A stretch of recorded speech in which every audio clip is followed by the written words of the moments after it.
Hello again, my friends, and you are my friends, and welcome to your Wednesday's Talking Tam. I'm your host, the Governor. I'm joined by this man here, Mr. Matthew Phillips. Rich will be with us very soon. Good evening. We are here to first react to last night's 3-2 cup win over Wolves, a game which saw us go 2-0 down, and this side seemingly, not just the side, Matt, the squad never know when to quit. 2-0 down.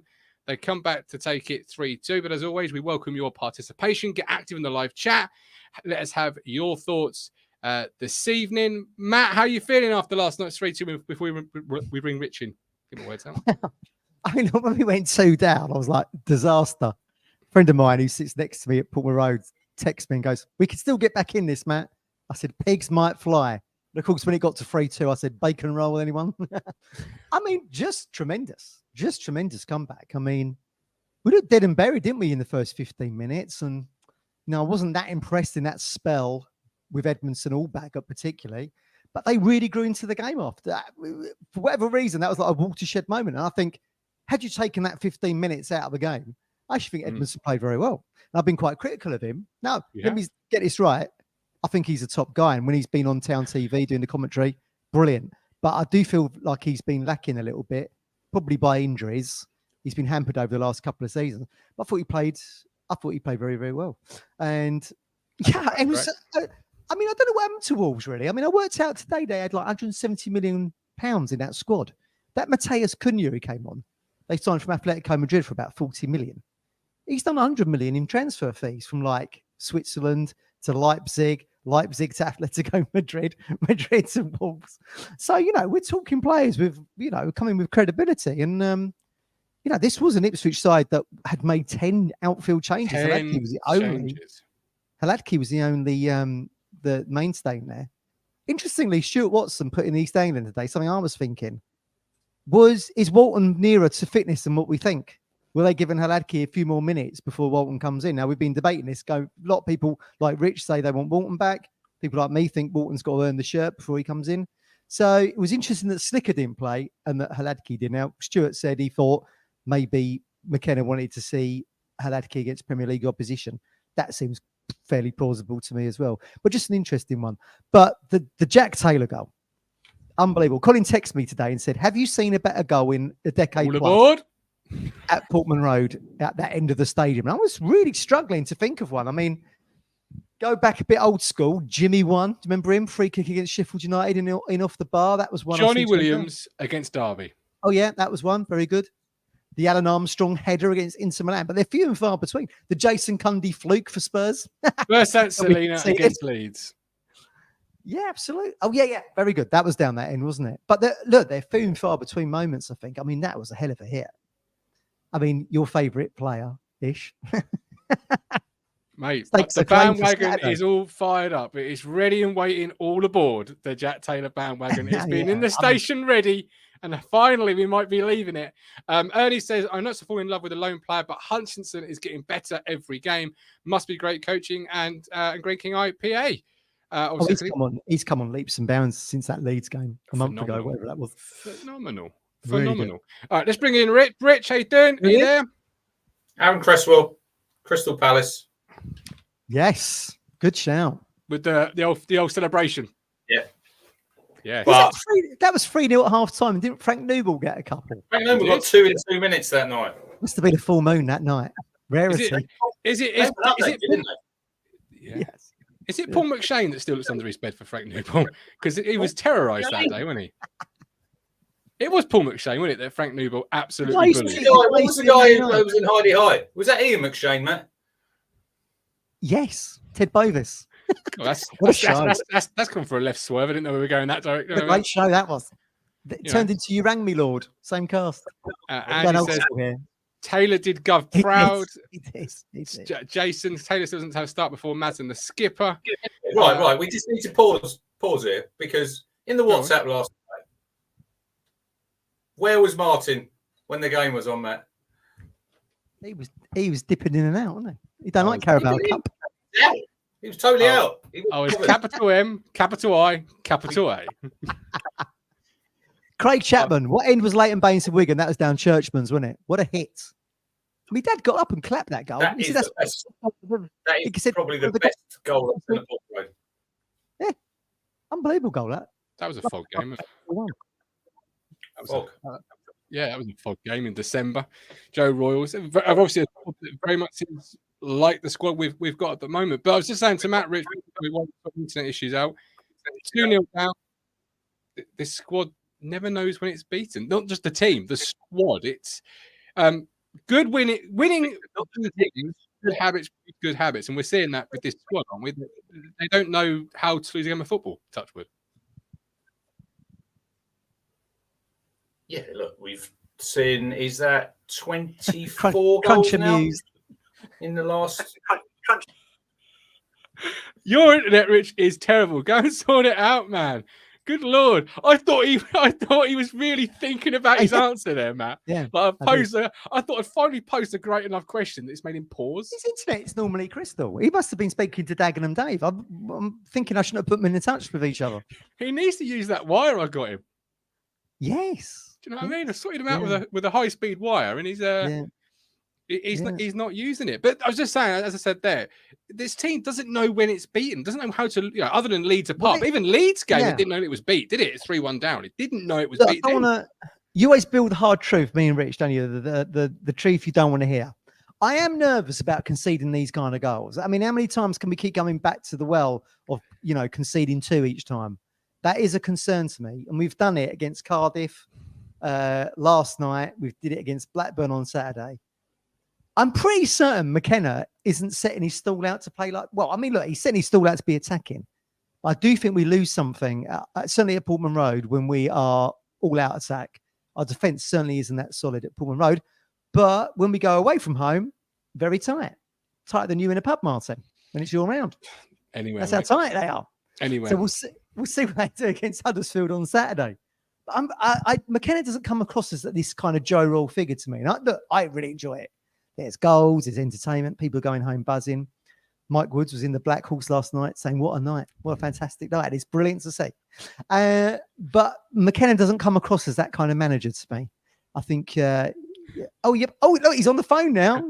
He's been moved to the naughty step now, look. Hamster Wi-Fi. Hamster Wi-Fi. It's better. Much better. Why are you not using your HDMI cable, Martin? I am. What's I've got that? It's fucking words. That's a good idea. Get one of these. Yeah, go on Amazon. It's about £6. Absolutely fucking pants. You need to get yourself out of the back room, mate. That's what it is. We were just debating Ipswich shipping goals at home, Rich. And what's your fault? Oh, you said that to me, didn't you? We ship goals at home and we're pretty tight away. As long as we score one more than the opposition, it's not really an issue at the minute, is it? But do you see McKenna as that kind of manager? I don't particularly, but I mean, he's not Joe Roll style character, is he? 6 4s and 5 4s and 4 3s and 3 2s. But the results are bearing out like that right now. He'll want to tighten up, won't he? He won't be happy. Okay. Am I back? Yeah, we're listening. We're captivated by your every word. Rare as it is, we are. This is not good tonight. This is going well, isn't it? Dreadful. This is going like the Ipswich Town performance, Rich. We've started poorly, but come this is like the 60th minute.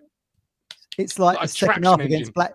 It's like 3-1 up against Blackburn, and then suddenly. I did see someone tweeted that last night. Jack Taylor's goal. He had a foot like a traction engine. There you go. You see. Oh, Aidy Croucher says he's Premier League ready. Jack Taylor. Yeah, made for the Premier League. I was listening to Dara today, guys, and he's obviously bigs up Jack Taylor. He said he's a November to May player. Oh, he's peaks early. So starts a little bit slowly, but then he gets going, and he said there's good stuff to come. So look, goes on the. I was saying, Rich, if you can still hear me, I was saying, Colin texted me earlier and said that was one of the best goals he'd seen down at the North Stand end for many years. What's your memories of those? I remember the Jimmy 1 free kick against Sheffield United. Do you remember that? Off the crossbar. Yeah. Good goal. Didn't Bam Bam start on Warnock after the game? They had like a bit of a pushing match. He's on. What a play. He scored at Norwich once. Did you remember that? He did. Well, big deflection. Yeah. Big deflection. But it was certainly a goal worthy of winning any game, wasn't it, really? Oh, hold on a minute, Rich. Is Sid Driver in the chat? Sid's blast from the past. Right. So Sid has broke his ankle. Has he? Yes. What on the site? He's supposed to lay the bricks, not kick them. But he's broke his ankle, so he's missed the last 2 games. This does bring flashbacks of COVID. Gov, when we were playing this wonderful game one Saturday tea time. Blankety blank. What a great! That's a classic. Is that available to watch back somewhere? Can we find that in the annals of Talking Town? I don't think Matt was on that. You weren't on that show. I was on that one. A great show. It's back on, of course. First of the series was on Saturday. It Very was good. Bradley Walsh, wasn't it? Bradley Walsh. Ryland was on. Was it Shrewsbury they're away to? It was the game that was cancelled. I think it was Shrewsbury, wasn't it? Oh, yeah. Shrewsbury. Yeah, that was Shrewsbury. Yeah. Yeah.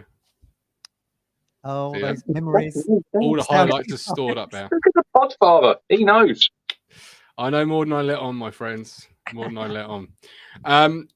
I didn't see much of it last night. I'll be brutally honest. It was a very entertaining game. It was really good. Yeah. It was very entertaining commentary, my end, because I think I had the ESPN feed. Then it disappeared. I missed Freddie's equaliser. It came back on. That was Super Sport. Someone on Twitter said it was in Afrikaans, man. Oh my God, that's really random, isn't it? Afrikaans, South African. Yeah, it was brilliant. I just thought your Duolingo subscription was really paying off, Rich. You did say that, didn't you? That's what I thought when I put the video on. I wasn't expecting you to be going that fluent in the language. But what time's the draw for everyone tonight? Is it like 10 o'clock? 10:20. Oh, okay. Ball number 3. Listen, we could draw a big hitter here. No. Mansfield at home, please. This is the first time we've got to the 4th round since we got to the semi-finals all them years back, 10 years ago, whatever it was, against Arsenal. 13 years. 13 was it? Wow. Briscoe. Remember that? What a night. Were you that game, Martin? We might get a new. I watched on BBC. We might get a new highlight. Hang on. You watched on BBC that night? Yeah. He's always been anti-League Cup. Not at the League Cup semi-final. Oh, it was a great moment, man. No, Didn't that follow the 7-0 defeat at Chelsea? Yes, I went on the Sunday. Yeah, I was at that one. And I always remember, right? Martin, God rest his soul, who's not with us anymore. We went round after the game and we were chatting to David Norris. Oh, yeah. And he says to David Norris, I can't remember what he says, something about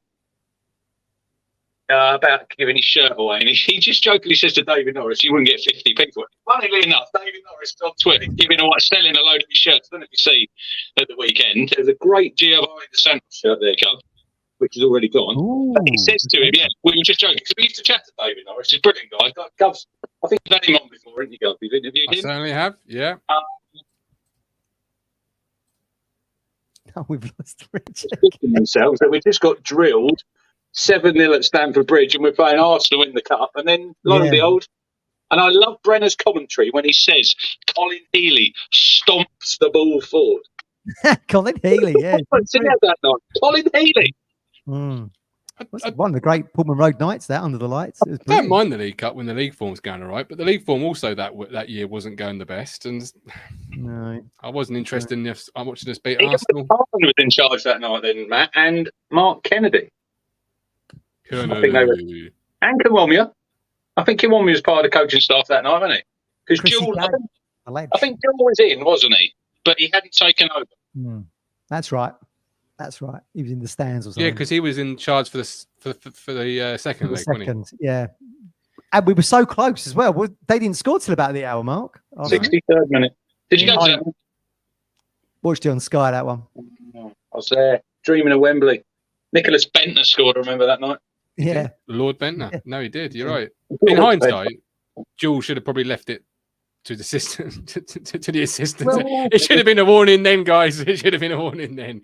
Once Super Kura McKenna gets us to the Premier League, we'll be in the running for honours like that, I reckon. League Cups and things. Just to get it out of the way, because obviously people are going to be watching this probably on catch up outside the ones that are watching us live. Appreciate you joining us live. You want Mansfield? Mansfield or Exeter at home? Let's have a comfortable. Let's get through to the quarters. Port Vale at home. We'll probably end up getting Exeter away. And you want? Oh, I want the Ipswich fan base to go to Old Trafford or something. Go and have a great night out or whatever it might be. Take 10,000 up there. We'll all get tickets for that, will we not? I got a feeling it will be Man United, and I think the TV production companies will be absolutely loving the fact that McKenna can play against Old Trafford. Can he get a result against over a club that employed him? Yeah. So many storylines there. Well, the storylines are bearing out now, aren't they? Because Rich sent me a message last night saying Henry Winter from the Times was there. Now, he's probably the premier football writer in the country, probably top 2, top 3. So when he goes to a game, you know that things are going on. And he's all aboard the McKenna train, it would seem. So, this is what happens with success. So, we said this Sunday, you start getting eyeballs. People start looking at our players, start looking at your manager. Media start writing about you. But this is where we should be. Don't be fearful of it. This is where Ipswich Town should be, in my opinion. We've been down amongst the dead men for 4 years. Now we're back and creating headlines. It's brilliant. Yeah, it is. So who stood out for you last night, Rich? What players do you want to highlight? What one player, first of all, do you want to highlight? Right. I think... it has to be Amari. I think he was... We were 2-0 down and we were struggling, Matt. And then I think there was one run that he had and he went past a couple of players and he got chopped down on the edge of the box for a free kick. Yes. And that sort of give us the sort of bit of impetus, the crowd. Because, what was it? When was the second goal? Was it 12, 13 minutes? Probably. Yeah. A lot of people probably thought, it's going to be a long way back. But that sort of... And he gets on the ball and he excites people and he's got that enthusiasm of youth, hasn't he? And I see a few people and even on the Discord saying, why have Chelsea loaned him out? He will win Chelsea's goal of the month because they haven't scored any. Look at Amari. He's got 2. He played very well again. Yeah, absolutely. But Colin was on. I watched Alex Griffin. By the way, whoever was outside Portman Road last night selling half and half scarves for 15 quid, you should be absolutely ashamed of yourself. Probably Mark Ashton. Shocking. 15 quid a pop. What? Something with a £20 scoreboard message, that for me. Half and half scarves for a league People cup. were debating on the Discord today whether or not Ipswich could buy Amari Hutchinson. Now, I do think if they got to the Premier League, maybe, but who knows? Where does he fit into Pochettino's plans? I don't know. It's a difficult one. He's still a little bit away off from playing for Chelsea in the Premier League, guys. I think so. Yeah. Well, that's what I was saying. Colin said on Alex Griffin last night that he could play in the Premier League. Maybe he should be at Chelsea now. No, we're getting a little bit carried away there. Let's pump the brakes a little bit on Amari. He's been really good, but let's see if he can do it consistently for 10 games. Yeah, 10 games. Yeah. I don't think he starts Saturday, in my opinion. We'll probably come to that a little bit later, our lineups. I don't think he starts at Huddersfield on Saturday. He wouldn't be in my team to start with. He'd probably be in a lot of people's team, but he wouldn't be in mine. In mind that we're playing 3 games this week. He might possibly play Tuesday night because we're at home. So, yeah, good point. Matt, who's that for you? Well, me and Rich were debating. Like I said, Rich, while you was off the air. You said to me you thought Edmondson played very well. And I think take 15 minutes, the first 15 minutes out, I agree with you. I think he did very well. And it was great to see, actually, because he's a great, like I said earlier, he's a great character. And, when he brought the mascot out last night, you could see him pointing up to his mum and dad, the little kids' mascots, mum and dad, and that, and they were waving. I think that's fantastic. And shout out Don Ball. He came out with the headphones on, when the kids have the defenders. He was wearing those. I mean, that just speaks volumes to me. I think that shows you the kind of characters we've got in our squad. But for me, standing out was Marcus Harness again. Marcus Harness. I mean, where is this form coming from? Now, we saw this in League One, didn't we? And I used to say to you, right, Ladapo, Chaplin, Harness, they were my 3. And then, of course, he gets injured in that Pompey game and he kind of disappears, goes off the ball. But surely and slowly, he's come back into the frame. And last night, I think he got all 3 assists. I've got the shirt. I've got the shirt on, boys. Look. Hang on. Yeah. Rich got the shirt. Yeah. There it is. Look at that. I pulled it out. It's great to see. I kind of felt like he might be one that we would sell back into a League One outfit. Yeah, great. As we went along, which would have disappointed me because, like I say, at the start of the League One season, I thought he was brilliant. You'll always remember my little cushioned header that he did for Ladapo to score at Exeter. I thought that was quality.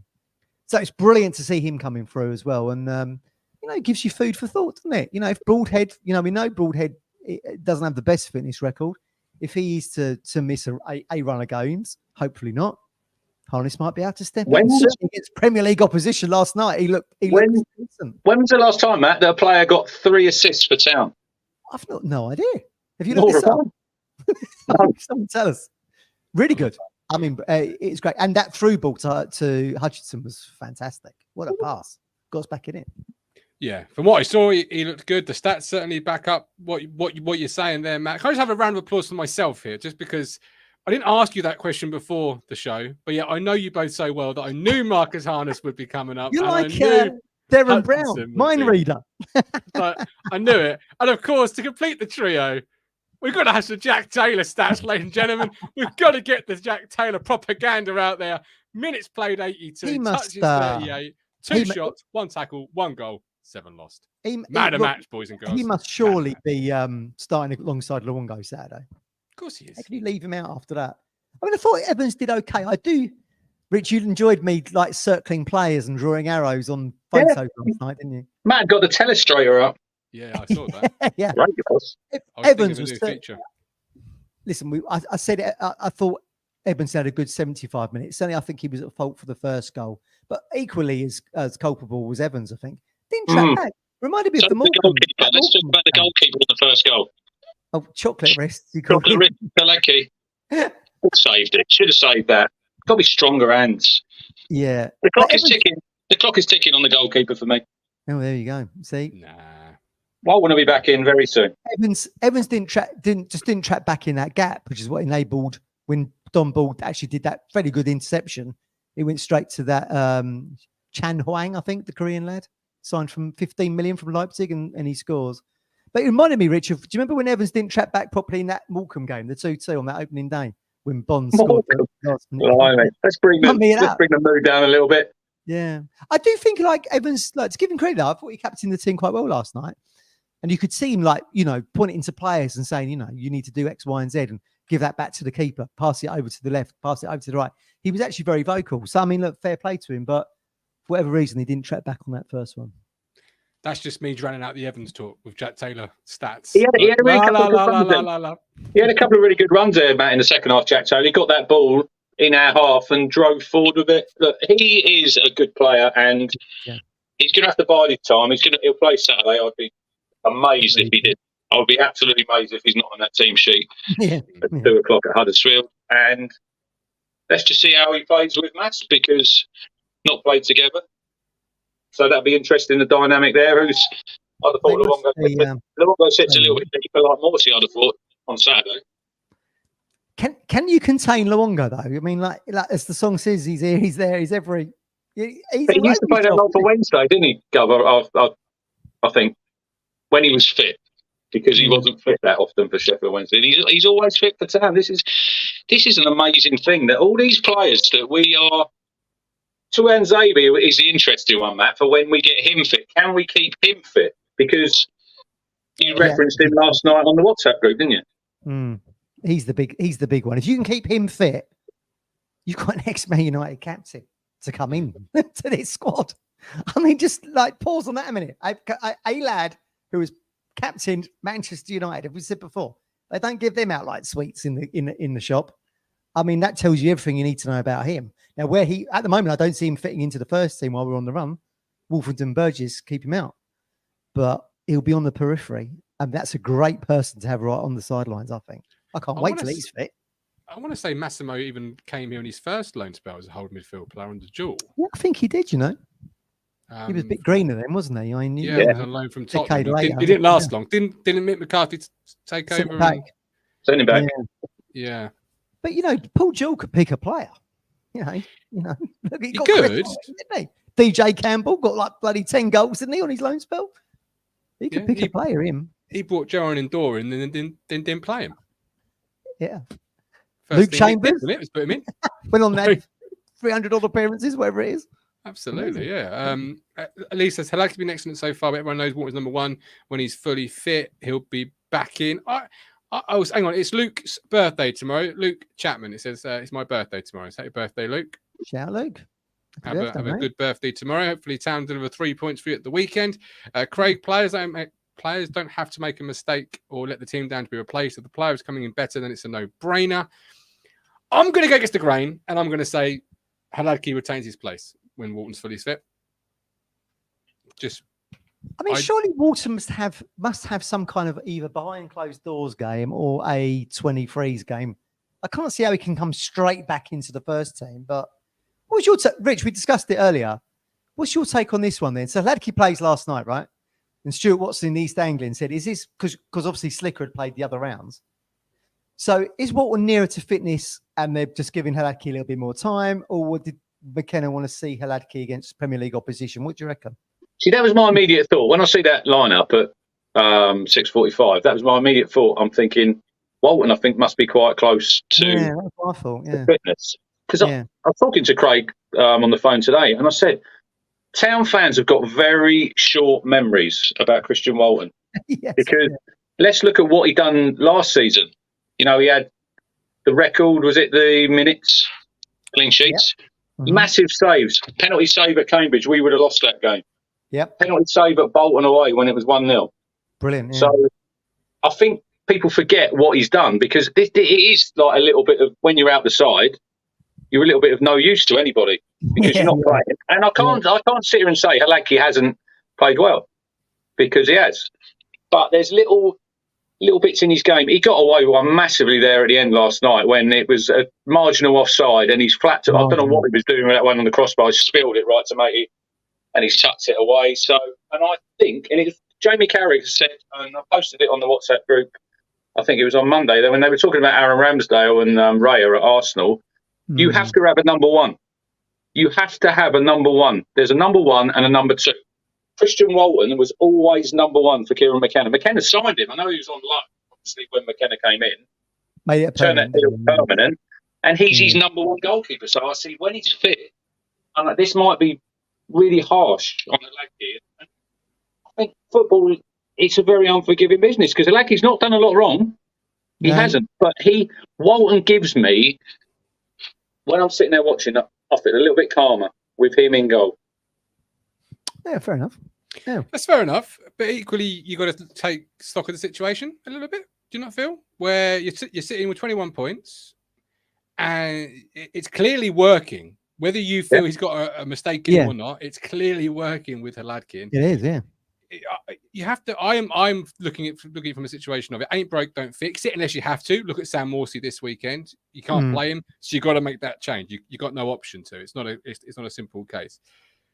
He's not made any massive mistakes that's cost you games. And had we be sitting here, 3 wins, 2 draws, and a couple of defeats, for me it'd be easier to make that change. But because you've had such a phenomenal start, that if you change the goalkeeper and you have that stumble, as people keep saying, Town will stumble at some point. Yeah. Fans are also very quick, Rich, to say, well, what's changed? I'll get goalkeeper. I'll get that. But then now you've got people saying about Wes Burns should be in the team and Namari should be. Well, Wes Burns has done nothing wrong for the last 2.5 seasons, has he? No, very true, yeah. no. But if you have a player like Craig says, who comes in and enhances your team and makes your team better, that's what happens. I personally think Walton is a better goalkeeper all round than Hladky, and I see that with McKenna when he played him for all but 8 minutes, I think, of the season last season, because he brought him on against Exeter, didn't he? He did, yeah. So this is what I'm saying. I know he needs to be 100% fit, and I get that. And I think Hladky probably plays up to the international break, because after that, I think that's in, when is that? Is that about the 20th, I think, when we play Rotherham? After that. 13th, isn't it? It's the week before, I think, international. Yeah, but there's the break, and then we go to Rotherham on that Friday, the first game back. By then, Walton's going to be fit. Yeah. Surely he's fit. And I'll probably agree with you there, Matt. It was like the last break they played West Ham, didn't they, in a closed doors game? What was the score they got? Was it? Did Jesse Lingard get 7 goals and 6 assists? Matt was told. Yes. Someone everyone knows. Someone sent me a message going, Ipswich have lost 8-2 in a friendly. I'm like, what? That had. But they had a friendly then, didn't they? And I'll probably see that in the break. Kieran will probably won a game, And I probably see Walton probably getting some minutes in that game, and then I agree, we'll see what happens. But I do agree with Gov, because if you change it and then Walton comes in and makes 2 or 3 mistakes, people are going to say, oh, hang on, why did we change it? Because we didn't need to. Because like you say, if it's not broke, don't. What is it? If it's not broken, if it ain't broke, don't fix it. There you go. So equally, when you sit here and you say 10 minutes ago in the show we're playing against dead men, and now we're talking about, well, he's not let us down. No, he hasn't let us down. But equally, Halaki's played against a higher caliber of opposition than Walton's seen for the last year. Very true. And he hasn't let us down either. I mean, some will say the Leeds game, but I could also say Charlton away. Walton's still backpedaling for that header. Well, I was listening for my sins. I was listening to Blue Monday actually on the Monday, and good show. Dave Diamond made a really good point about the second goal that Blackburn scored on Saturday. If you watch that goal, it's a great cross in. Now, how far it went in off Harry Clark, didn't it? From about 4 yards, Matt. Yeah, inside the 6-yard box, wasn't it? Yeah. So either your goalkeeper comes for the ball and cleans everyone out, or he sets himself on his line. Halaki done neither, and he's got no chance because he's not set himself. So, and I'll still say, Gov will disagree with me, I know.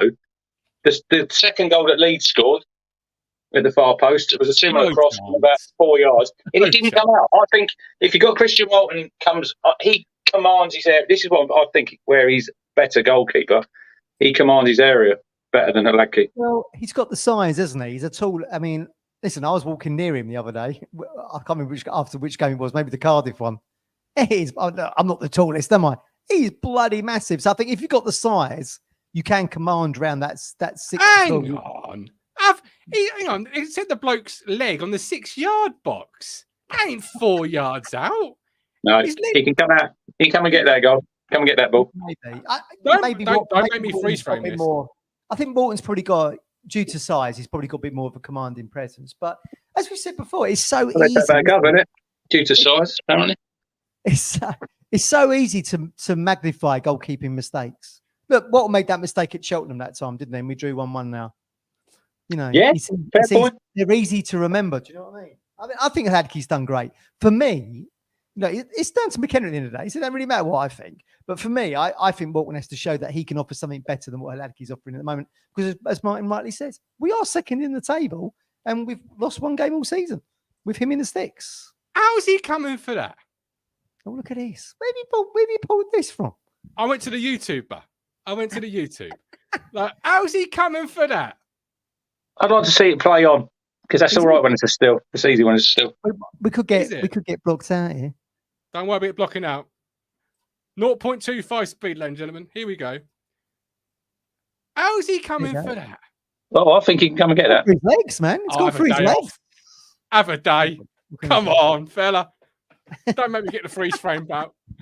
Fella. What's your eyebrow, fella? There's nothing I enjoy more than freeze framing goalkeeping mistakes or reasons why they couldn't do a job. You know to get some stuff in the lines like Matt did last night. I mean, that was very impressive. Yeah, I was getting all tactical. I think what this discussion actually tells us is actually we've got 2 very good goalkeepers. Yeah. Vying for the number 1 spot. He's done fantastic for us, and we sit second in the table behind Leicester, who I think are probably going to win the league, but who knows? And then waiting in the wings is Walton to come back from fitness. Talk to me about Halaki then last night, Matt, when he picked up the back pass. Odd. What was he doing? John Ball was like, I didn't mean to back pass it. It wasn't a back pass. I was like, that's such a back pass. What was he doing there? Put your foot through it. I think Beep put on the Discord saying the nearer you are to the goal on the free kick, the less impact it's got, because you could put so many players behind that ball. You could put everyone on the goal line, couldn't you? In theory, and it just rush the goal. American football style, Martin. Just rush the ball. Don't talk to me about American football. Don't know anything about it. Don't like it. Never liked it. Never enjoyed it once. What are the Bears doing this season? Are they getting absolutely drubbed? They're imploding, my friend. Ooh. They're imploding. I thought this town was a car crash. Does this mean that the Last Word show's back on a Sunday night at 8 p.m? God no! I'm still going to depress myself and watch it for 3.5 hours and then cry myself on Sunday night. But never been more disappointed in my life ever. I'm not. I mean, don't. Anyway, What this about when week. what about when we lost to Lincoln 1-0? You were very disappointed This that day. yeah. This is up there, is it? 5-3 was much worse than the 1-0. 5-2, wasn't it? 5-2? It was. Oh, no, the 5-3 at Lincoln. Yeah, the 5-3 there. Yeah, of course it was. Yeah. There you go. You see. Yeah, but at least that takes 90 minutes of an afternoon. This takes 3.5 hours to watch True. 10 points. Whole evening. 10 points. I could have got 10 points in the time we could get to Chicago. Right. This weekend we are facing Huddersfield away. Our first fixture there since against Huddersfield since 2017, according to My God. statarea.com. The result that day, can anyone have just hazard again? 17. Who was the manager then? Was Mick manager still? Mick McCarthy was the manager. Did we win 1-0? No. That was 2016. Was that Pringle scored that day, didn't he, 2016? Ben Pringle, do you remember him? Yeah. I didn't know 2016 was the last Ben one. Pringle with a whitey blondie hair, didn't he? Yeah, I quite liked him. Isn't Ben Pringle the fella that didn't track back at home to Hull and then we never really saw him again? I remember going there at the playoff season and we had Zeki Friars. Do you remember Zeki Friars played? Yeah, I did. Is that the game he slipped? Toilet. Dreadful. Is that the game he slipped? Sean Scannell was playing that day for Huddersfield. Yeah, they sang, didn't they? Scannell will tear you apart. And he did. And he did. Lose 3-1. 2-1 that day. Luke Varney scored. Ain't nobody. See, I've done my Huddersfield away stint. I've got a badge for it. It's on my shield. So that game in 2015, guys, was a bank holiday Monday. So I got to Huddersfield at 12:30, 8 miles away, right? Bank holiday Monday. Stopped at this pub to get some food. 12:30. Missed the kickoff. It was the absolute worst service we've ever had. I missed about the first 3 minutes. It was terrible. Won't be going there on Saturday. Were you at the Paul Anderson Tuesday night goal? No, I remember listening on the radio. When we wore the red and black kit, didn't we? And he I was at the away day and you weren't. Curled it left-footed, didn't he? Yeah, it's a hell of a goal. I remember my first visit there with Marcus Stewart scored for Huddersfield, Matt. Oh my God, that's going way back. That was the year we signed him. Oh right, brilliant. They beat us 3-1 that night. Oh, maybe that's the game. Obviously, so what was the score when we last played them at the ground? 2-0 to Huddersfield. Yeah. Their goal scorers were Brown and Scheindler. I probably pronounced that wrong. I do apologise. Our team. Oh, here we go. Are you ready for this? It's a 3-5-2 formation, according to BBC Sport. No, Mick, it probably wasn't, but we'll run with it. Who up front? I know where you go. Bart in goal. Gherkin in goal. Oh my God. I know. It's already a. Look, Gherks. Yeah. So Chambo's got to be in here somewhere. Can you just hang on? Can you do it in a mixed style just through their nicknames? So you got Gherks in goal, Chambo. All right, you got Gherks in goal, Chambo, Berra. What was his? Big Christoph. Big Christoph, of course. Big Christoph. Didn't really see this player often, so I'm not quite sure. I'm going to average a guess and say Diggers. Paul Digby. Paul Digby. Yeah, he's captain of Cambridge now. Yeah, he used to call him Diggers. Hardly ever played for Town. That was the back three. Digby, Chambers, and Berra. You're doing well so far, mate. What's the midfield? What's the wing backs? Mad Dog. Yeah, Jonas Knudsen. Yeah. Andre Dazelle. What was his nickname? Doz. He called it Doz. Yeah, Doz. Brew in the centre midfield. Did he have a nickname, Brew, did he? Yeah, Brew. No. I can imagine you like Brew, didn't you, mine? You like Brew. Oh, I liked him. Brew's a cult hero of mine. Every time there's a word, the song has there's a music song that has you in it. I'll always change it to Brew. Really? I just need Brew. He's got an absolute banger. The first game I took Suzanne to, we went to the Reebok, and he scored an absolute banger on a Tuesday night there, about 25 yards off the bar. What a goal that was. I've always wanted to get a shirt with the words Brew on the back. Scoosy. He got Matey in, didn't he? The geezer who fell over from the corner. Who was that?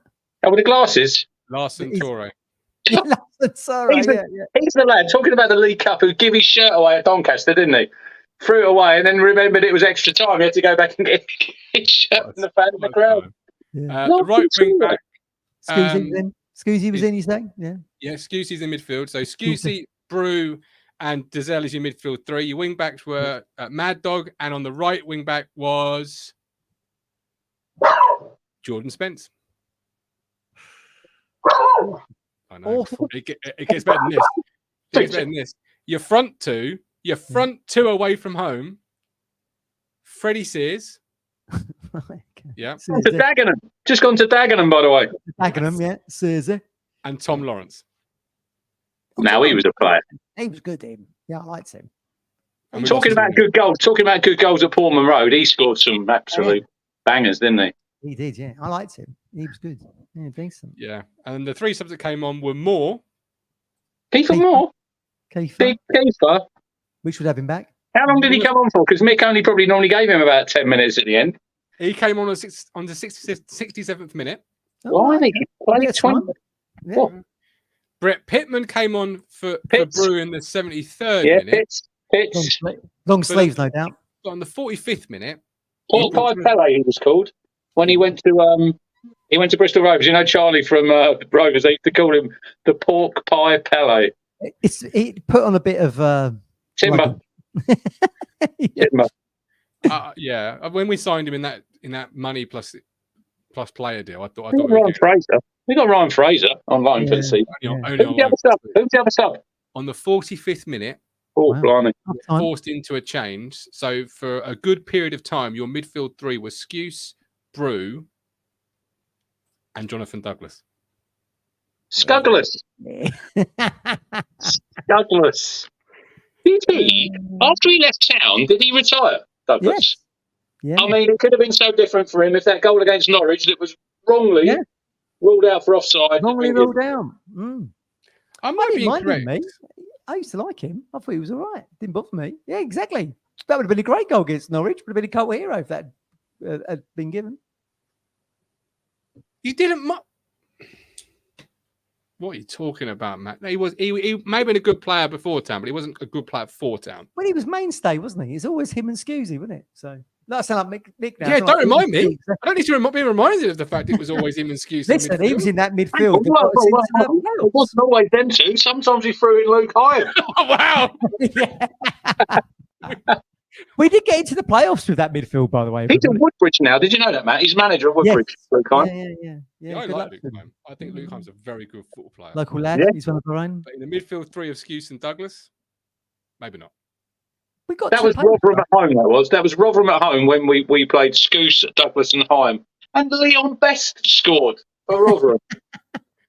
We lost 1-0. Walnut. Still the best piece of radio ever. Radio Suffolk's phoning Leon Best. If you don't know what we're on about, guys, just go on check it out. Yeah, you can probably Google that. Yeah, it's on YouTube for sure. But it's what we call standard broadcasting here at Talking Town. Yes. What do you make of the new sided? We haven't got BBC regulations governing what we say. The head-to-head summary reads like this: 20 games altogether. Ipswich wins 7, Huddersfield wins 7, draw 6. So if it's not a draw, a team will take the lead in the all-time head-to-head. Stakes are high, man. Stakes are massive. Massive. Forget the 3 points. Martin, big shout out David Bergen. Chucked in €10 from. He certainly has. Yes, €10. And $4.99 from Bluey saying, keep up the good work. Great show. Appreciate that. Is that actual Bluey? Yeah.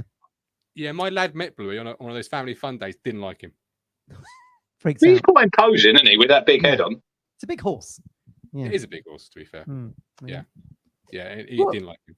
What's everyone thinking in? Do you think we're just going to rock up at Huddersfield and get 3 points? I think it's going to be. If you saw their game against Coventry on whenever it was, Monday, they played pretty well. I thought the other night.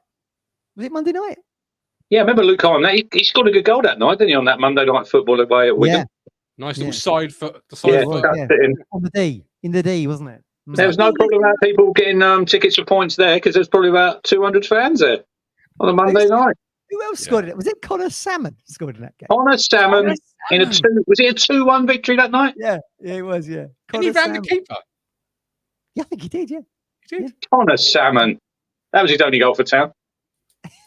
We've had some shit players. We should be absolutely rejoicing what we got in the minute after the dross we've been served up with Jonathan Douglas, Connor Salmon, I mean, Rory Fallon. Right.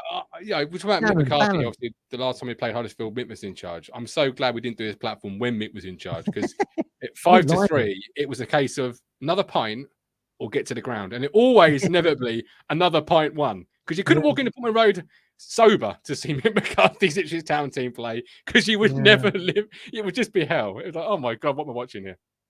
You'd need to have 3 sheets to the wind. Just would need to. I'm so glad I didn't do this show then. The turning point for him was when we got drubbed 5-1 at Reading. When he was playing pretty attacking football, wasn't he? And then we got embarrassed. That was in front of the Sky cameras on a Friday night, wasn't it? Yeah, and he went back to type, didn't he? After that, yeah. We had a great win. I remember I went to that game on the Friday, and then we went to Leeds on the Tuesday night away, and we stunk out a 1-0 win. Tommy Smith scored. There you go. You talk about Tommy Smith scoring. That was always after, wasn't it? It was after that season of the playoffs, and we always thought that maybe you're going to progress now, and then we obviously Mings went, and then there you go, another one, Mingsy. Yeah, we really should have called Tommy Smith Messi, because after that Brentford goal, where he's turned the Brentford fullback inside out, right foot finish, wasn't it, Gov? So are we playing Huddersfield at a funny time here, like we did with Leeds? Darren Moore's first game in charge at home. You know, same old characters again, isn't it? Darren Moore comes back. I don't think this group. There we go, being franks. Particularly one that's bothered, as in. No. I think you could put, as yesterday proved, you could put multi-million-pound worth of talent in front of them, and they'd say, "All right, no worries." I think it's learned the habit of not losing, which is great. And you obviously touch wood and you say that, and you hope that Saturday isn't one of those games you lose. But also, it's Leeds, obviously. But it's lost 2-3 games in 2023. One of them we don't really count because it was in the fog. Yeah, don't count. Should have been abandoned. The fog game. That's phenomenal. And if that was Man City or Liverpool or Arsenal, it would be, you'd never stop hearing about it, whatever Sky Sports. Yeah. You know, this is where you come back, and I think football is fate sometimes. Where you said earlier, Gov, about Man United, we're probably going to draw the way that we're going at the minute. We're probably going to draw a big fish, I'd have thought. And I'd like to see. It'd be great if we could get United at home. I mean, last night, Matt. Going back to the game, it was obviously on ESPN in America. Yeah. But why was that game not shown live over here? Man United Crystal Palace. I mean, who really wants to watch Man United Crystal Palace again? You can watch it in the Premier League. Ratings. It's all ratings, isn't it? Man United always used to get chosen for the FA Cup because the global ratings are huge. I get that, but our game was entertaining, wasn't it? Really entertaining game it was. Yeah, if you missed it, I wouldn't know. Craig at Winchester. Fellas featuring 0-0 against Cardiff on the McCarthy. What have you ever seen? AD couldn't remember who were playing half the time he went to Portman Road. And Robert says, stop talking about the bad times. I want to forget them, not remember them. I see a stat today. The percentage of wins under Paul Hurst, Paul Lambert, and Paul Cook. Yeah. And then the percentage of wins under McKenna. I think them three were combined. I can't remember what they were, but 60% Kieran's at already. Yeah. Unbelievable. But that's not I think it's good stuff. You give Kieran McKenna, Di Cornell, Stephen Ward, and Aaron Drinnan, and he does what he's doing right now, then I'll anoint him. I think it's good to look back because it shows you how far we've come. Be it under a new manager, under new ownership. You know, that was. He would always back Lambert, wasn't he? Lambert will always back Lambert, Matt. Oh yeah. Don't put that green screen on. Don't put it on. I don't want to see it tonight. I'm not going to. I'm honestly. What happened to your Drinnan and Hawkins picture you had? I don't know. I don't know what happened to it. It's still around somewhere. You know. I'm being serious. People might know what we're talking about here. This is the early days of Talking Town, everybody, when we was all losing the plot under Lambert in League One. Being serious, people saying, McKenna's the saviour of Ipswich Town Football Club, and he is to a certain degree. But you give him Di Cornell, Stephen Ward, and Aaron. What a photo! That what's the? There was Cornell, Hawkins, Ward. That's the picture in front of the training centre when they signed. All on one day, wasn't it? That's an iconic picture. That is. They'll go down in town folklore. That picture. By the way, everybody, we did. If you've not been following us from the start, we did specials on those signings. Check the Di Cornell one out. Talking of the, I see they're going to require some more land, Gov, at Playford Road.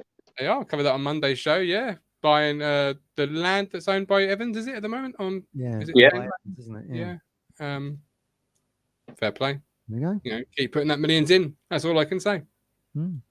You know, you got what else is there to say about it at the moment? I mean, until they start to develop that as the training ground complex, which it will be. What are they going to do? Grow out? Well, we're not seeing the plans yet, but presumably just grow out the complex, I guess. I don't know. We're going to get some kind of Leicester City facilities. They spent all their dough on that, didn't they, Leicester? Well, Bristol City did one while Ashton was there. Ashton, yeah, absolutely. So yeah. if you want a blueprint, I'd go and look at Ashton's an infrastructure man. He loves it all. You've seen changes to the stadium, the pitch, the scoreboards, all that malarkey. Yeah, Just call him Nick Knowles. DIY, he loves DIY. Just call him Nick Knowles. Right. Anyone know any Spark is? What is that? What he does? Is it DIY SOS where you got 24 hours to renovate? It's a few days, I think, but yeah, they have to turn around pretty quick. Yeah, pretty nice. That's like us this summer with the pitch. He's done that with the pitch, to be fair. The board. See? Yeah. See, more content they could have done for Town TV. Mark Ashton is Nick Knowles in Town SOS. Like, people in hard hats, bulldozers. He's there with his clipboard. We could have. I like to have seen Staples getting knocked down. I used to work for Staples in Chelmsford 20 odd years back. I'd like to have seen that get knocked down in Ipswich. We could have popped along at any point, Matt. Yeah.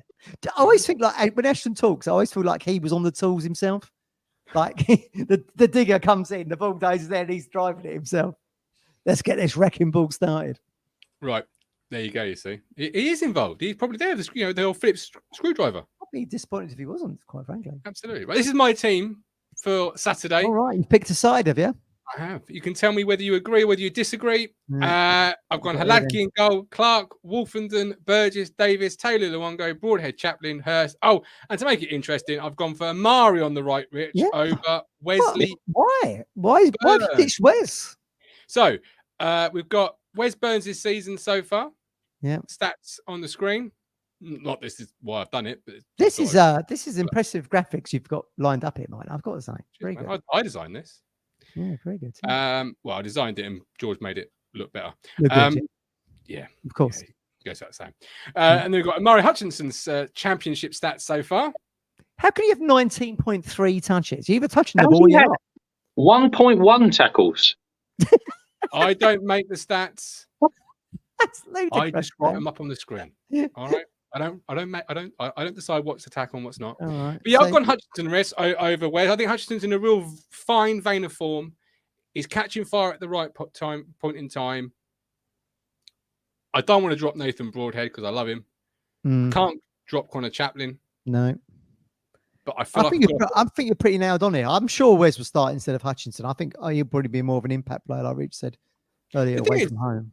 The thing is, and I'll make it big. When you say a player isn't playing, people immediately get offended. Like you're saying that player is bad. I'm not saying Wes is bad. I'm saying Amari's in such a fine vein of run of form. It's hard to deny him. Yeah, I agree with that as well. I was surprised that he didn't get a start against Blackburn, quite frankly, after the Southampton thing.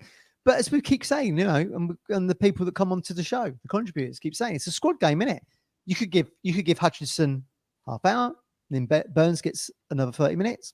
I mean, you're keeping, look, no Williams' Matt probably didn't see this because Matt doesn't probably watch when he's not on. Gov had Brandon Williamson in, not Brandon Williams. I was very up. I messaged George last night and said, no debut for Williamson. Very upset. Very upset. Yeah. I mean, is it harsh on Harness not to? He's got a hat trick of assists against Premier League opposition. Is it harsh to say that he wouldn't play? But again, I feel like probably he won't, and he'll come on as an impact sub on Saturday to either try and retain a win or get us some kind of point. Okay, Rich, what do you think of that lineup? Obviously, I know you're going to say Wes over Amari, like Matt. I think, like I said earlier, I think Amari probably plays. We got 3 games. You got to remember, we got Saturday, and then we got Hull. Hull Tuesday, haven't we? Yeah. And then we've got Preston on the Saturday. So, and then you go to the break. So, I think Amari might play at home on Tuesday night. I wouldn't be surprised there because I think there'll probably Morsey comes back in for Taylor. I would have thought, or possibly Luongo. You don't know because can Max play 3 games in a week? I know you've got a little break after that. I see.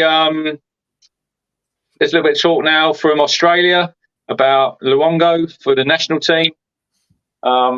Which is a little bit worrying. We don't really want him involved because you could be losing Burgess, you could be losing Sam as well in January for the Asia Cup. So African nations. Yeah. So you don't really want. Well, I'm being a bit selfish here. You wouldn't want Luongo back in there, but yeah, I don't think Luongo will play all 3 games in the week. I'll be very surprised. So you've got the squad. Whoever he brings in, Matt, it's proving at the minute it's working, isn't it? Whoever plays wherever they come in, they do the job. It's like harness, you know. He's probably not going to be a first choice player, but he's contributed every time that he's came on. Yeah, he's unreal. The game against Southampton, he came on Saturday. He obviously started last night. Interesting one, right? Say tonight, boys, we draw Man City away. Well, hang on. Because we should do an intro graphic for this from this point on. Because obviously we've got Mole News. Mole News. It's Mole News a thing now, is it? Well, it needs to be. Because being Frank says, and Man City in the Carabao Cup, according to the Mole, who tends to know a lot. Oh, okay. Is the Mole from the future? Is that why he knows a lot? Who knows? We'll find out in a bit. It's a live draw, right? Yeah. Yes. Funny that. So you say looking into the future. That you know the picture I sent you last night with the scarf, the half and half. Yeah. In the background is the little program hut, Matt. It looks very like the TARDIS in Doctor Who. A time machine. Yes. I'm saying, right. Say we do draw Man City, because obviously Frank knows that we're going to draw them at the Etihad. Imagine. What team are we playing that night? Are we playing strong 11, strongest 11? You got to. Exactly. Can't be made that mistake. With Josh Urith and Peter Malachek at the back. Tommy Orr. Let's not forget that when after Burnley beat us in the FA Cup and they got through Accrington, they played Man City, didn't they? And got done 6-0 there. So I don't know. We don't want any confidence to get undone, do we? We're on such a great high at the moment. We've got such great momentum. We don't want anything to kind of derail that, if you see what I mean. Yeah. It's all about the league, isn't it? All about getting to that Premier League. I mean, at the moment, as we stand here on a September evening. Playing at Portman Road as well. We'll go there. We'll be there that night. I'll take it. Look, everyone. If I said to you we wouldn't make the playoffs this season in the position we are at the moment, everyone would be disappointed, wouldn't we? I don't really want to see anything derail that. You know, to get 75 points now,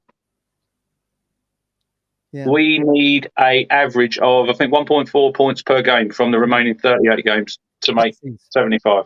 That seems very doable, doesn't it? That does. No, we'll start with that. That's more than good. Bad results can bollocks teams. Look at Sheffield United against Newcastle. I think we'll see. Look, we're winning at the minute. There will be a spell of probably games where we don't win. It's how they react, guys, after that. Because look, we went through it last season, didn't we? Was it 4 wins in 15? Yeah, that middle third. Don't remind me. I started having meltdowns. We know. You were writing the P45 for Kieran McKenna, weren't you? I was, yeah. But that could happen this season. It could happen this season. I mean, just to give some context to that, his record over those 15 games was worse than Lambert and Paul Cook, who both got the elbow. But, thank God we kept it. Don't listen to me. What do I know? We've learned that over the years, to be fair. We wouldn't worry about it. It doesn't feel like this. It doesn't feel like at the moment, while we're riding this crest of a wave and there's momentum and, all the good stuff, it doesn't feel like this team's going to lose like 2-3 on the trot. It doesn't have that vibe to it. But you never know. You get some injuries. You never know what might be around the corner. But fingers crossed, that doesn't happen. So you're both playing Wes over Amari.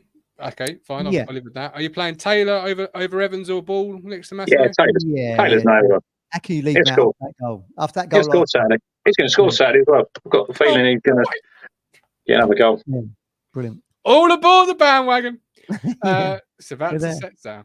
George Nunn, 1.3 points per game to get 73.7, which is 6th place average since 0001.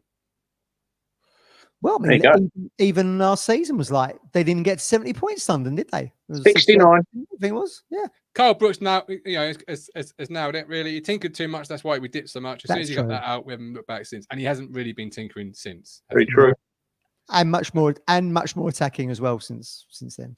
Yeah, absolutely. I asked a random contributor for a score prediction for this weekend. This week, as she is going, I asked Amy Downs. And she has gone 2-0. I have gone for a 3-1 Town win. Do you see a score on this? So I was going to go for 3-1. Okay, so you see a score on the screen you agree with. Brilliant. Happy days. Is there a score there you agree with, Matt, or do you have one in mind that isn't? No. We haven't drawn a game yet. I feel like this could be one. He's always so bloody negative, isn't you? I always think like, well, that said, of course, we have been really, defensively been very, very tight. It's been very impressive. But, we are going to draw games away from home at some point. It's a 46-game season. And, Darren Moore in charge. Warnock's got them rolling. And they got a draw at Coventry. I feel like they probably could get a draw with us. But I do hope we get the 3 points because, I'm loving the gravy train at the moment. But I think a point away at Huddersfield would be all good. I think if you look over the next 3 games, Huddersfield, Hull, Preston, I think if we sat here and we took 7 points, I think we'd be pretty happy with that. Be really good, yeah. So you said 3-1, Gov. I'll change. I'll go 4-0 Town. There you go. Have you turned into Colin? Right, question for you guys. They've obviously appointed Darren Moore. Is Darren Moore a better manager than Neil Warnock? No, he's not. Well, it's just the age thing, isn't it? They need someone long term, don't they? Warnock. They've got a 3-year plan, I think, to get to the Premier League, apparently, Matt. Well, good luck. Try and get past us. I did try and get a good podcast on the show. Couldn't do it. Sad as it is. What is the situation with Warnock? Why? Because I'm not somebody who's been keeping an eye on the situation. He had history at the club, didn't he? It's one of his million clubs that he's managed. Mm-hmm. And I think he probably got a promotion there, maybe. And so they called upon him when they were in the shit. Yeah, I know that bit. I meant the bit about being leaving.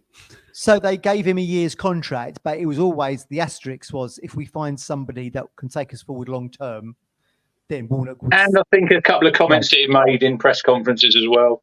I don't think that went down too well. Because I'm sitting here from the outside looking in, not knowing much about the situation. Why do clubs do this? Why do you give a manager the whole summer a window?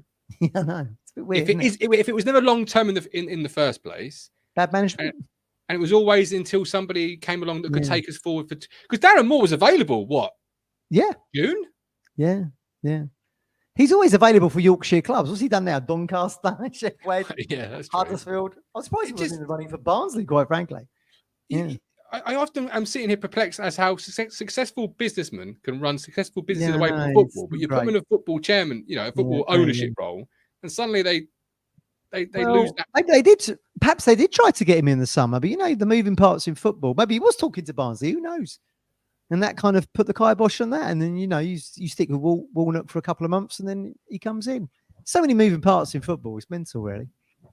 Just doesn't seem very long term. No.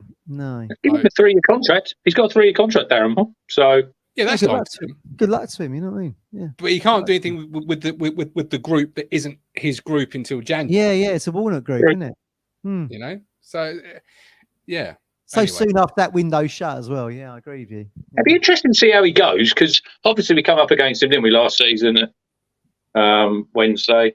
Yeah, and I'd say they were quite a functional team. We all remember the game at home when it was 2-0, and they looked a really good League One side that day. Obviously, we come back and drew 2-2. Yeah, but I think, is he a manager who can... He's a great manager. Yeah, I'm not sure, tactically, but I think tactically we've probably got one of the best in the business at the minute under McKenna. Yeah. But I really like Darren Moore. I think he's a really good guy, and I think... Look, I don't know what side of the fence people are on, but I think he was probably a bit harshly treated at Wednesday. But obviously he's back in management now. I think it's probably... I'm glad they got a point the other night. Because if they hadn't, I think Town... I think we'll be too good for him. I think at the minute, we are... He's just come in the door.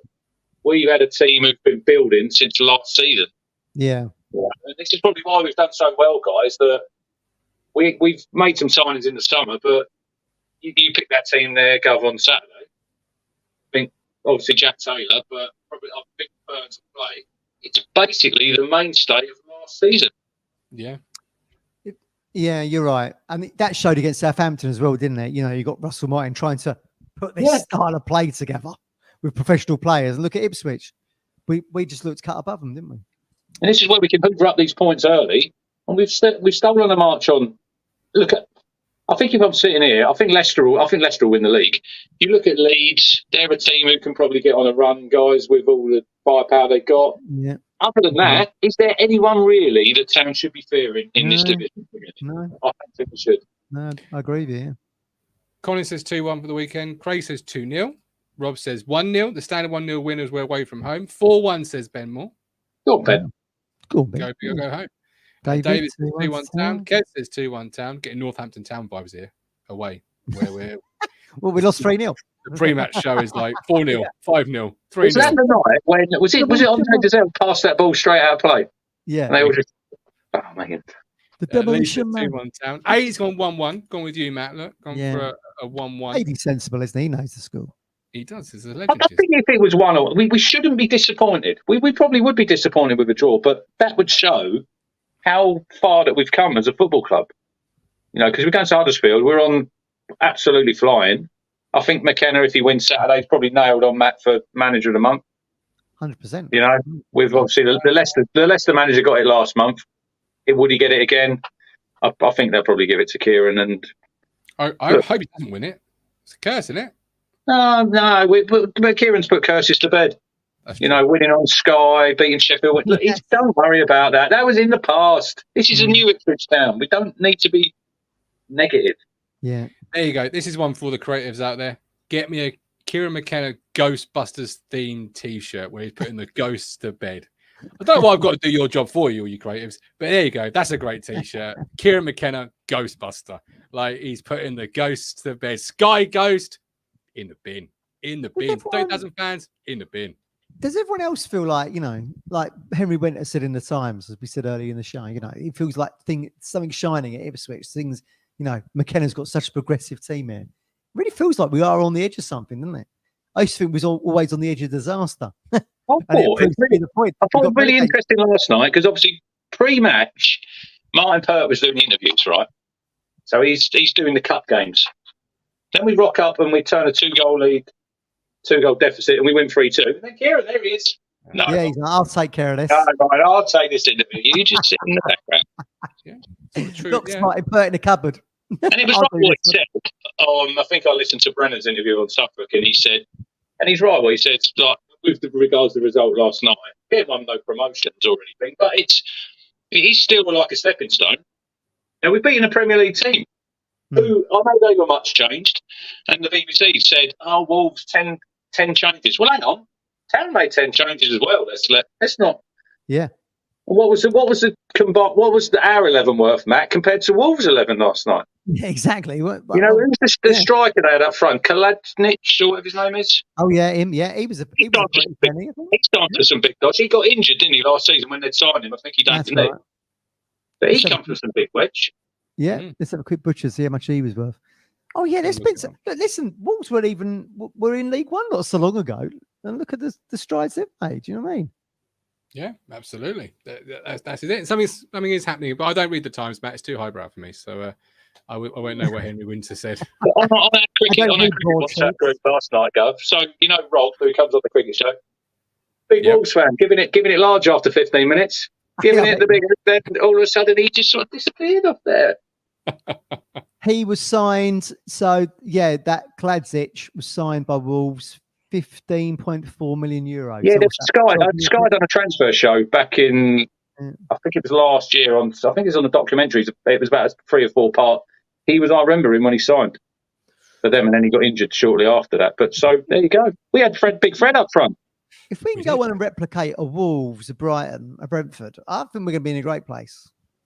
They're probably the clubs I would have thought our ownership would be looking at and thinking, you know, they're putting down roots in the Premier League and they're spending money on players, and there's no reason why Ipswich can't do that. If Brighton can do it, Ipswich can do it, 100%. But look at the massive gap there is. You referenced Sheffield United there getting slapped 8-0. Burnley last year. You said your Burnley friend. He said get us back in the Championship. He did, yeah. They were a fantastic side last season. They've only picked up 1 point, so. if we do get to where we want to go, and we all want to get to the Premier League, it's going to take big finances. It is, yeah. Big, but we have got that. Proper spending. It's got to take a realization you're there primarily for the ride. You're there for the big time. You're there for the lights under the Etihad. You're there for the Old Trafford moments. You're there. Well, you could say that. But we finished 5th the last time we were there. But it would soon wear off if you get promoted and then you're getting slapped every week. It would soon wear off because you want to be competitive. Whatever division you're in, and look, you want to be competitive. I think Luton are a little bit different because probably Luton thought this time last season there's no way they're going to get to the Premier League. So they're probably a team who they're going to take that money. It's going to change them as a football club because they're going to be able to rebuild a new stadium. Yeah. They'll have a better squad next season. Yeah, fair play. But you only have to look. I don't want to do when we go there and you say them big nights go under the Etihad. I don't want to do a Norwich. Norwich went there every season and they were absolute pathetic. Because to me, it's a club that lacked a clear plan of what to do. Yeah. They were happy to go there and take the money and go down. Yo-yo. Would we really want to do that as a football club? I don't think our ownership model at the moment would allow that. I think we've got the spending power behind us. But they only ever had Delia, didn't they? Dipping into a cookbook money. But it's great now when you go on the socials and you even see Norwich fans now commenting how good we are. Yeah. But I just think you have to be realistic. Yeah, I mean it's a big if because you're not, it's not in October yet. Like it's got a lot of football left to play. Yeah. Yes. But you've got to be realistic, and I think that's what Burnley and Luton fans and other teams that have been promoted probably are. You're there to try and be competitive, but be realistic that it is a fairy tale journey. Your aim really is to come back the second time stronger and be more competitive because you're going to go down and be a big fish in a very small pond. You are going to be one of the teams. Forest haven't done that, though, have they? The Forest haven't done that. But they're another team. They've spent some proper money, Matt. Yeah, and they're still only just getting their heads above water now. They've got a very good manager in Steve Cooper, and they've got a lot of players there. There's a lot of players there. Because you're now again you've got to also have a plan for when you stay there. So if you stay there, what's year 2 and year 3? Yeah, that's what phenomenally that every year they've been there, they've not allowed themselves to just marginally increase the ability on the pitch. They've constantly made strides to move themselves forward. Like Palace, for me, are a team that have been there for donkey's years, haven't really come on any leaps and bounds when they. No, I agree with you. Yeah, but Brighton have got a great model where look at was it about 370 million they've made in transfer fees? Yeah. So that's but then I look at a team like you have to look at a team like Bournemouth, Matt. In the Premier League, they've got a stadium that holds 11,000. Yeah.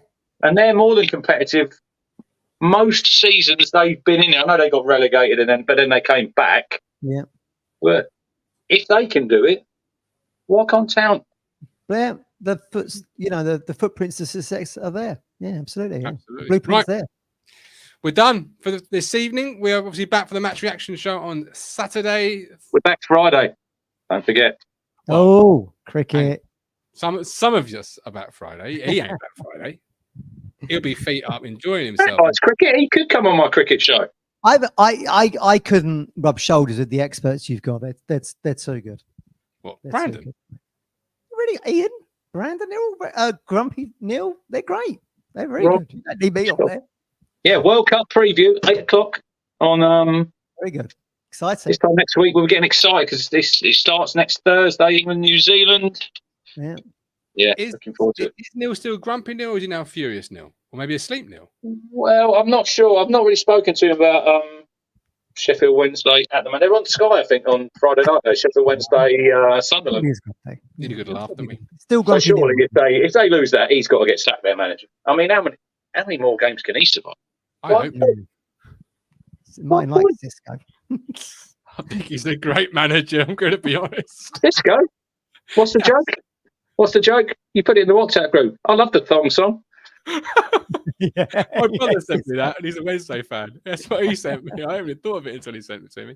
Anyway, we're done. We are dusted. That is the man from Del Monte, the media mogul, Matthew Phillips. That is the cruncher, Richard Moss.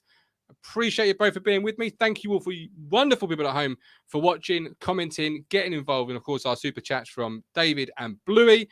Truly appreciate those. We'll see you after the Fulton Whistle on Saturday for the Match Reaction Huddersfield show. What's it called now? What's it called now? Their stadium.